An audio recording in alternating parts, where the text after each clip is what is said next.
6 names. 6 people the system couldn't touch. Gone.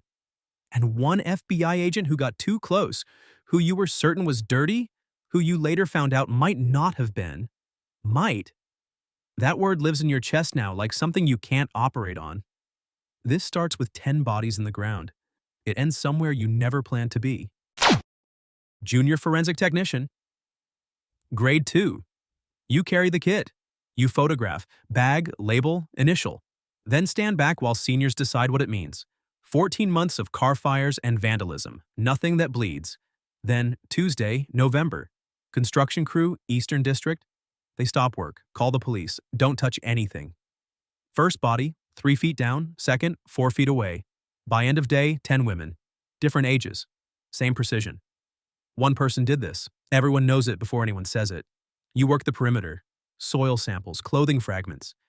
You're too junior for the bodies, but you look anyway. Victim 7, young, your age maybe. Something about her face, even now, even after, is specific. Not a victim. A person. Something moves in your chest with no clinical name, not grief, not anger. Older than both. You go home that night and don't sleep, and you start reading every evidence log from the scene. 5 times. 5th read. You find it. A fiber. Synthetic. Dark blue. Victim 3 and victim 8. Different burial depths. 18 months apart. Same fiber, same dye, same weave. Not the victim's clothing. Transfer fiber from whoever put them there. Municipal work clothing, city issue. You write it up. 3 pages, clean. Wednesday morning, Harmon's inbox. Thursday afternoon, still unread. Friday, you follow up. Harmon looks at you over his glasses. Let the detectives do the detective work, kid. You go back to your desk, and you start doing it yourself. 6 names on a list, municipal records, work schedules, access logs, your own soil analysis, your own time, your own equipment. 6 become 2. 2 become 1. Raymond Galt, 41. City maintenance supervisor, clean record, soccer coach, 2 kids. Looks exactly like what a monster learns to look like when he wants to last. 7 months watching him. He has a property, rural, registered through a dead cousin's LLC. You find it on a Sunday while he's coaching soccer. You don't need to go inside. The soil compression at the door tells you everything. Raymond Galt isn't finished. He's just between. Thursday night, 1 light inside, city truck outside, checked out for a job that doesn't exist. You park a mile away, walk through the tree line, gloves. Normal for November. You hear her before you see her, not screaming, past screaming. The sound of someone who stopped expecting help. Galt turns when you enter, calm, practiced. You're going to want to leave, you didn't see anything. You think about victim 7. The unread memo. 3 years of a system choosing paperwork over people. I know exactly who you are, you say. He moves first. You were ready. 6 years studying how violence leaves evidence means you know exactly how to apply it without leaving any. 90 seconds. Then you begin the real work. Because you came prepared for both parts of tonight. 8 a.m., your desk. Coffee, hands completely steady. Clara, you found her ID near the door, was on a roadside at 6 a.m. Truck driver called it in. No memory of how she got there. Doctor's nod. Document. Move on. Raymond Gaw is a missing person. Truck found near the highway. Case opened. Goes nowhere. Because you wrote what the evidence says, and you are very good at that. Something wound tight for 3 years is slightly looser this morning. You notice that. You file it away. You open the next case file. You make rules. Only move when the system has failed. Only act when the evidence is certain, not probable. Certain. Never go looking. 4 months later, a file crosses your desk. Missing persons, low priority, a fiber in the photographs, soil compression at the last known location. You recognize the signature immediately. Different person. Same logic. You tell yourself the evidence found you. You're not going looking. You rent a storage unit that week. 4 walls, 1 purpose, second name, third name. Both handled the same way. Clean, no trace, no noise. Until the 4th one. The 4th one almost ends everything. Petrov, people smuggler, paranoid, checks his mirrors before he checks his phone. 11 weeks watching him. The night you move, he's not alone. Second man, dark corner. Didn't account for him. He sees you first. What follows is 40 seconds you'll replay for the rest of your life. Not because of what almost happened to you, because of how calm you were. Both problems resolved by 2 a.m., but you made noise. Neighbor reported it. Patrol car at 2:17. You were gone by 2:09. You checked the patrol schedule before you went in. Forensic technicians have access to useful databases. Officer files it. Probable animal activity. 8 a.m. desk. Coffee. But something is different now, not doubt. Awareness that you're not actually invisible. You just haven't been seen yet. There's a difference. It matters, and you know it. Special Agent Marcus Webb, FBI, Tuesday morning. Reviewing cold cases, Eastern District, starting with the 10 women. Week 1 pulls the original evidence logs. Week 2 requests the fiber analysis, your fiber analysis, the one Harmon never read. Week 3 comes to your desk. You wrote this. Not a question. 3 years ago. Yes. Nobody followed up. Correct. He looks at you 1 second longer than necessary. You still think about this case? I think about all my cases. He nods, leaves.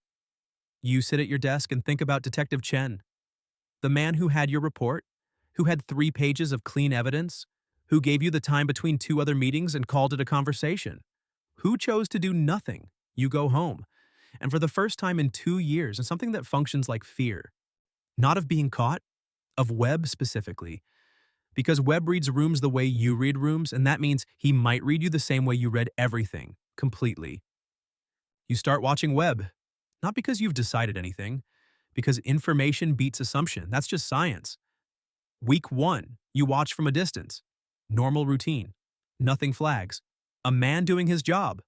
Week 2, off-site meeting, not logged. 2 men. Not in any federal directory. Week 3, transfer from his car to theirs. 11 seconds. Nobody makes eye contact. Week 4. His background through a database you're not supposed to use personally. 12 years FBI, 3 commendations. 1 internal affairs inquiry. Closed, inconclusive, 4 years ago. A trafficking case that collapsed before prosecution. Key evidence, gone. Witnesses, unavailable. Lead investigator's notes, procedurally compromised. You cross-reference the collapsed case with Petrov. The 4th name on your wall. There's a connection. Small. Indirect. In your experience, indirect connections between dirty cases and clean-looking people are almost never accidental. You pick up the phone, put it down, pick it up again. Then you go in. Wednesday. Webb working late. Alone in the annex office, building security cycles at 9 and 11. 40-minute window? You go in through the side entrance, the one you use for late evidence runs. He looks up when you enter. You keep your face neutral. Working late, you say. So are you, he says. And you don't have a case that needs the annex tonight. He is not surprised. That's the first thing. That's the only thing. The fiber analysis, he says. Nobody writes like that and then stops reporting. You didn't stop caring. You stopped reporting. He's good. The trafficking case, you say. 4 years ago, the evidence that disappeared. Something moves in his face. Not guilt, exhaustion.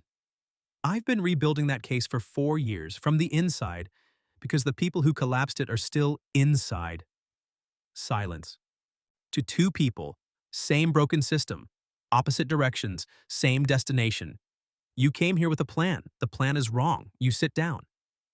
Tell me about the case, you say. He tells you. It's worse than you thought. The people involved are closer than either of you knew. One name stops you cold. Detective Chen. The man who had your report, who had 3 pages of clean evidence, who chose to do nothing for 3 years while 10 families waited. You sit very still.